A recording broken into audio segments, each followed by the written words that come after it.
ان خوبصورت تحائف میں سے ایک تحفہ آیت الکرسی کا ہے۔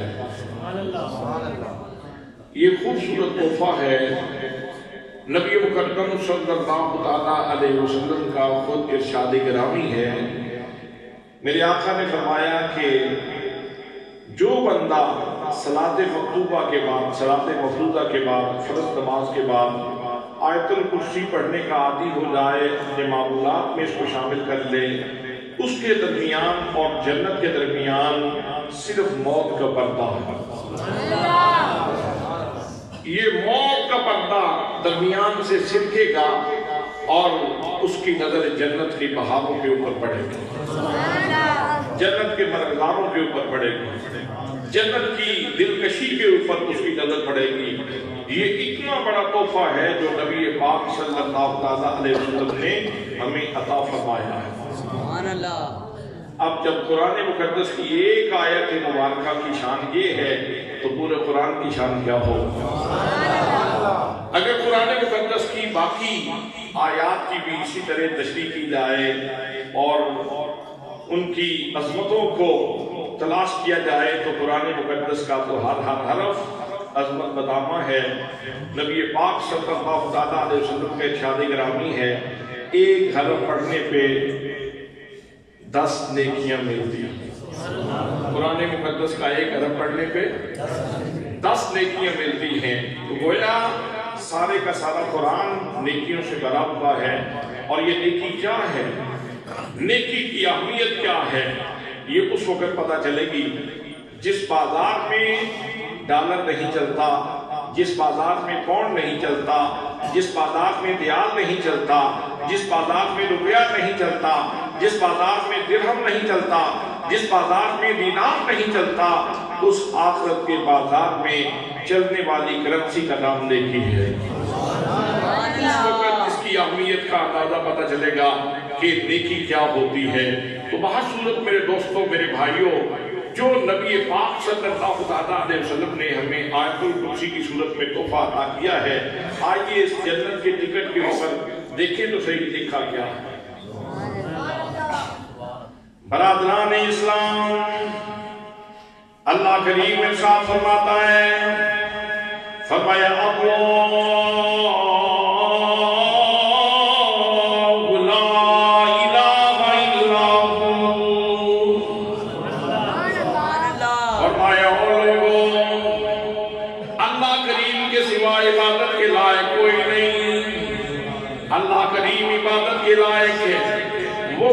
لا شریک ہے۔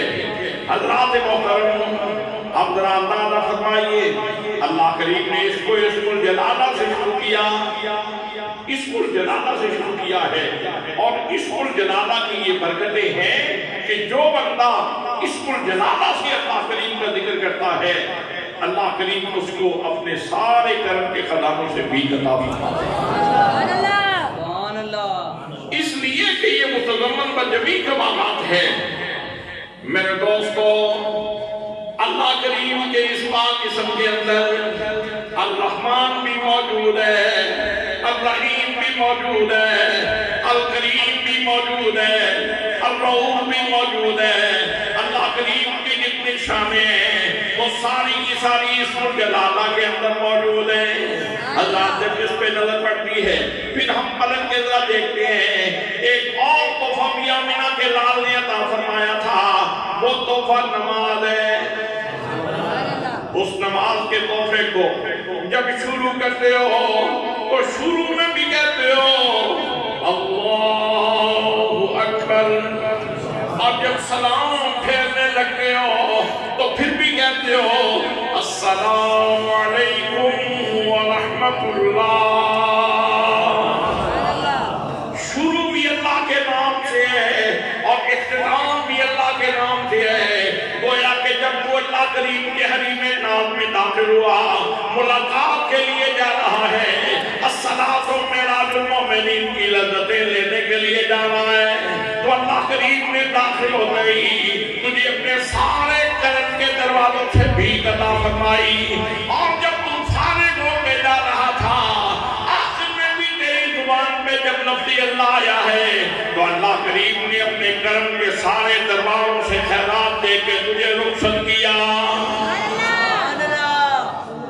کتنا بڑا تحفہ ہے یہ نماز کہ جس میں اللہ کریم کی اتنی نمائشات ہوتی ہیں کہ آتے ہوئے بھی کرم فرمایا جا رہا ہے اور جاتے ہوئے بھی کرم فرمایا جا رہا ہے. اور یہی اسم الجلالہ ہے جس سے اللہ کریم نے آیت الکرسی کا آغاز کیا. فرمایا اللہ لا الہ الا ہو. فرمایا لوگو اللہ کریم کے سوائے عبادت کے لائق کوئی نہیں. اللہ کریم یکتا ہے, یگانہ ہے, واجب الوجود ہے, صمد ہے, بے نیاز ہے, لا شریک ہے, لا زوال ہے, لا یدال ہے. اس کے ایسا کوئی نہیں, اس کا ثانی کوئی نہیں, اس کا ہمسر کوئی نہیں, اس کا برابری کرنے والا کوئی نہیں. اللہ کریم ہر قسم کی دل سے پاک ہے, ہر قسم کی دل سے پاک ہے. میرے دوستو سرگودا کے تناظر میں جملے کو نہ دیکھو, اس تناظر پہ دیکھنے کی کوشش کرو جس ماحول میں میرے آقا نے یہ چراغ جلایا تھا. کوئی لات کی پوجا کر رہا ہے, کوئی منات کی, کوئی عزا کی پوجا کر رہا ہے, کوئی حبل کی, کوئی چاند کی پوجا کر رہا ہے, کوئی سورج کی, کوئی آگ کی پوجا کر رہا تھا, کوئی لکڑ اور پتھر کی پوجا کر رہا تھا. اس اندوہناک تاریخ ترین ماحول میں نبی مکرم صلی اللہ علیہ وسلم نے فرمایا او لوگو کیوں شرف انسانیت کی چادر کو تار کر رہے ہو. اپنا مقام پہچانو, جہاں جھکنے کی جگہ ہے وہاں جھکو, جہاں عبادت کرنے کی جگہ ہے وہاں عبادت کرو. وحدہ لا شریک کی عبادت کرو جس نے تمہیں وجود عطا فرمایا ہے اور تمہیں اپنے مجھے عطا فرمائی ہے. اللہ لا الہ الا ہو. اگلا جملہ ہے الحج. اللہ کریم زندہ ہے. اللہ کریم, اللہ کریم, اور آپ لوگ آپ بھی زندہ ہیں. کہیں شرک تو نہیں ہو گیا؟ نہیں, اللہ کہتا ہے میں زندہ ہوں, آپ کہتے ہیں ہم زندہ ہیں, تو کہیں شرک نہ ہو جائے. حضرات سوچنے کا مقام ہے.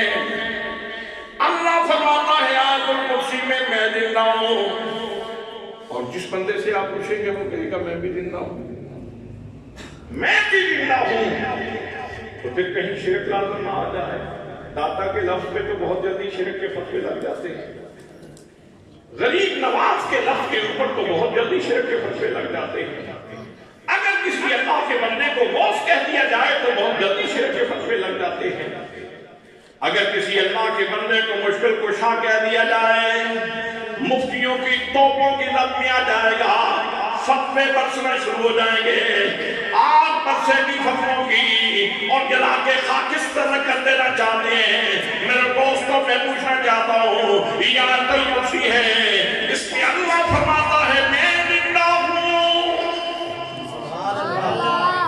اور اگر لوگوں سے پوچھیں گے, کسی بھی مجمع میں کسی بھی مقصد فکر کے لوگ سامنے بیٹھے ہوتے ہیں, پوچھیں گے آپ زندہ ہیں کہ فوت ہو گئے ہیں, کہیں گے زندہ.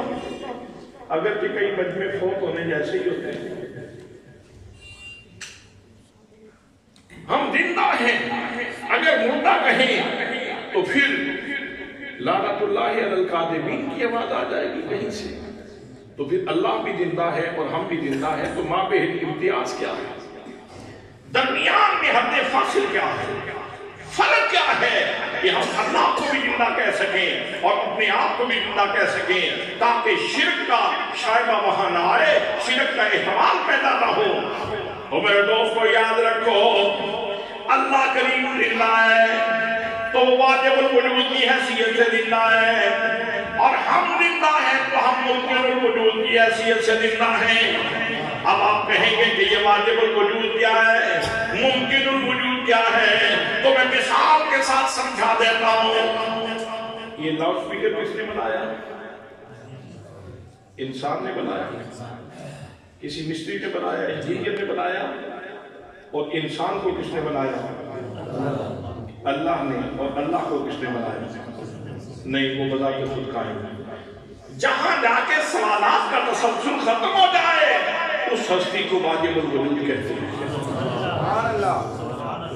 اس ہستی کو واجب الوجود کہتے ہیں جو بذات خود قائم ہو، جس کو کسی سہارے کی ضرورت نہ ہو، جو بذات خود قائم ہو اس کو واجب الوجود کہا جاتا ہے، اور جو کسی کے سہارے سے اپنے وجود کو پائے اسے ممکن الوجود کہا جاتا ہے۔ تو اللہ کریم زندہ ہے تو واجب الوجود کی حیثیت سے، ہم زندہ ہیں تو ممکن الوجود کی حیثیت سے، اور میرے دوستو یاد رکھو واجب اور ممکن کبھی برابر نہیں ہو سکتے، واجب اور ممکن کبھی برابر نہیں ہو سکتے۔ دوسرا فرق سنیے، اللہ کریم زندہ ہے تو قدیم کی حیثیت سے، اور ہم زندہ ہے، مخلوق زندہ ہے تو حادث و فانی کی حیثیت سے۔ اللہ کریم قدیم کی حیثیت سے زندہ ہے، اس کا نہ کوئی نقطہ آغاز ہے نہ کوئی نقطہ اختتام ہے، میرا اور آپ کا نقطہ آغاز بھی ہے، نقطہ اختتام بھی ہے۔ یاد رکھو اللہ کریم زندہ ہے تو قدیم کی حیثیت سے، اور ہم زندہ ہے تو فانی کی حیثیت سے۔ فانی اور باقی کبھی برابر، فانی اور باقی کبھی برابر نہیں ہو سکتے۔ اللہ کریم زندہ ہے تو اس کی زندگی عطائی ہے، اس کی زندگی ذاتی ہے۔ اللہ کریم کو کسی نے زندگی عطا نہیں فرمائی، اور باقی جتنی مخلوق زندہ ہے اس کو زندگی اللہ کریم نے عطا فرمائی ہے۔ انبیاء ہوں، رسل ہوں، صدیقین ہوں، شہداء ہوں، اولیاء ہوں، صالحین ہوں، جیسا بھی کوئی اللہ کا بندہ ہے اس کو زندگی اللہ کریم نے عطا فرما رکھی ہے۔ لہذا یاد رکھو اللہ کی زندگی ذاتی ہے، مخلوق کی زندگی عطائی ہے، اور ذاتی اور عطائی چیز کبھی برابر نہیں ہو سکتی۔ حضرات تیسرا فرق سنیے، اللہ کریم اپنی زندگی میں کسی کا محتاج نہیں، ساری مخلوق اپنی زندگی میں اللہ تعالیٰ کی محتاج ہے، اور محتاج اور غیر محتاج کبھی برابر نہیں ہو سکتے۔ اور آخری اور پانچواں فرق یہ ہے کہ اللہ کریم کی زندگی لامحدود ہے اور ہماری زندگی محدود ہے، اور لامحدود اور محدود کبھی برابر نہیں ہو سکتے۔ اس لیے جب اللہ کریم کو زندہ کہا جائے گا تو اس کا مفہوم اور ہوگا، اور جب بندے کو یا دیگر مخلوق کو زندہ کہا جائے گا تو اس کا مفہوم اور ہوگا۔ یہی فرق داتا میں بھی ہے، یہی فرق مشکل کشا میں بھی ہے، یہی فرق غوث میں بھی ہے، یہی فرق غریب نواز میں بھی ہے۔ جب اللہ کے لیے بولا جائے گا تو مفہوم اور ہوگا، اور جب مخلوق کے لیے بولا جائے گا وہی لفظ تو مفہوم اور ہوگا۔ ایک دوست کو میں نے بہت سمجھانے کی کوشش کی، لیکن کچھ لوگ وہ ہوتے ہیں جو ان کی دلوں کی زمینیں ذرا سخت ہوتی ہیں، ماننے پہ نہیں آ رہا تھا۔ میں نے کہا ایک مثال اور پیش کرتا ہوں، امید ہے آپ مان جائیں گے۔ میں نے کہا سورہ بقرہ اٹھائیں، سورہ بقرہ کے آخر میں ایک دعا تلقین کی گئی ہے، ہم دعا مانگتے ہیں ربنا اغفر لنا، دعا مانگتے ہیں واعف عنا، یا اللہ ہمیں معاف فرما دے، واغفر لنا، یا اللہ ہماری مغفرت فرما دے، وارحمنا، یا اللہ ہمارے اوپر رحم فرما دے۔ یہ دعا مانگنے کے بعد پھر اللہ کی شان بیان کرتے ہیں اور کہتے ہیں کیوں مانگ رہا ہوں؟ اس لیے کہ انت مولانا، تو میرا مولا ہے، مولا تو میرا مولا ہے، تو مولانا ہے۔ میں نے کہا اللہ کہتا ہے مجھے مولانا کہو، آپ کہتے ہیں مولانا قاسم نانوتوی، آپ کہتے ہیں مولانا اشرف علی تھانوی، آپ کہتے ہیں مولانا طارق جمیل، آپ کہتے ہیں مولانا عبداللہ شیخوپوری، تو پھر یہ تو قرآن مقدس کا واضح لفظ ہے۔ غریب نواز تو کسی عربی لفظ کا ترجمہ کر کے وہاں تک پہنچو گے، مشکل کشا یہ تو فارسی اور اردو کی ترکیب ہے، یہ تو ترجمہ کر کے یہاں تک پہنچو گے۔ مولانا کا لفظ تو بالکل واضح ہے اور قرآن